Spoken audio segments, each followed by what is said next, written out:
Russia's once vast tank reserves are nearly exhausted.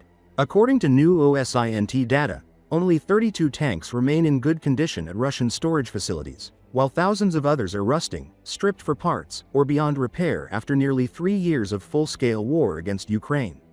OSINT researcher Jompy has released an updated assessment of Russia's armored vehicle reserves, showing that most of the remaining equipment is in poor or irreparable condition, leaving just a handful of tanks that can be considered operational. Jompy's analysis indicates that 32 T-72B tanks are in decent condition, while around 1,332 are in poor condition, with approximately 60% of them, mainly older T-64, T-72 Ural, A, and T-80U models, considered non-recoverable. An additional 1,179 tanks are classified as completely ruined, beyond practical repair. The remaining repairable stock consists of 684 tanks, including T-55s, T-62s, and T-72Bs.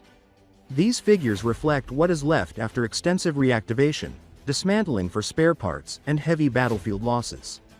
A comparison of pre-war and current depot inventories shows that Russia has already drawn heavily on its reserves. Out of roughly 7,342 tanks stored before the war, 4,799 have been reactivated and deployed to the front. The most frequently restored models include the T-80B, BV, T-72B, and T-62, while more modern models such as the T-90 and T-80U, UD have been returned to service in much smaller numbers. The T-64 family has seen only limited reactivation. This pattern is also visible across other vehicle categories.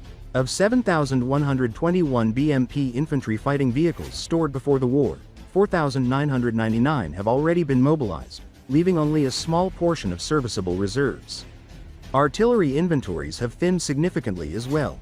Of approximately 23,602 pre-war artillery pieces, about 14,486 have been put back into use, with only 39% still in storage.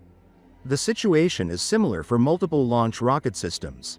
Jompy reports that 29 BM-30 Smerch systems, 234 Uragan systems, and 1,027 Grad systems have been reactivated, leaving roughly 18% of Russia's pre-war MLRS stocks still in depots. Overall, Russia has depleted more than half of its armored and artillery reserves and is increasingly relying on older, degraded vehicles and scavenged parts to sustain its frontline forces. The limited number of tanks in decent condition and the large share of irrecoverable units severely restrict Moscow's ability to replace losses without resorting to foreign imports or significantly expanding domestic production and repair capacity.